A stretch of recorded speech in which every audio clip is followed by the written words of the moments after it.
গরমের দিনে কিন্তু কারেন্ট খুবই বেশি যাচ্ছে বলে আমার মনে হচ্ছে। তাই সবার বাড়িতে যে জেনারেটর আছে সেরকমটা তো নয়, তাই হাত পাখাটা কিন্তু খুব ম্যান্ডেটরি। অবশ্যই হাত পাখাগুলো দরকারের সময় কখনোই পাওয়া যায় না, গুছিয়ে রাখলেও পাওয়া যায় না। তাই ভাবলাম এই হাত পাখাটা অনেকদিন ধরেই বাড়িতে পড়ে আছে, হয়তো হাওয়া খাওয়ার পারপাসে কিনিনি কোনোদিনই, কিন্তু ওই আছে আর কি। তাই ভাবলাম ওটাকে আজকে যদি একটু সাজানো গোছানো যায়। লাল রং করে খুব সিম্পল একটু ট্রেডিশনাল কলকা ডিজাইন করার চেষ্টা করেছি। একদমই পারফেক্ট হয়নি, কারণ না খাঁজগুলো অতীব উঁচু নিচু ছিল। তো উঁচু নিচু খাঁজের মধ্যে আমি যতটা পেরেছি পারফেক্ট করার, ততটাই ইমপারফেক্ট হয়ে যাচ্ছিল।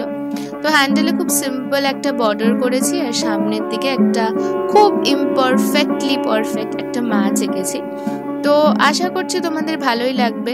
দেখতে খুব একটা খারাপ লাগছিল না, ঠিকঠাকই লাগছিল, মানে আমার তো ঠিকঠাকই লাগছিল। অবশ্য আমার হাতের কাজ তো, আমার কেন খারাপ লাগতে যাবে বলো। যাই হোক, পুরো ভিডিওটা দেখে আমাকে জানাতে ভুলো না যে এই পুরো কলকা মানে পুরো এই যে হাত পাখাটা আমি বানালাম সেটা তোমাদের কেমন লাগলো। কমেন্ট করতে ভুলো না। আর যদি ভালো লাগে একটা লাইক আর শেয়ার করে দিও।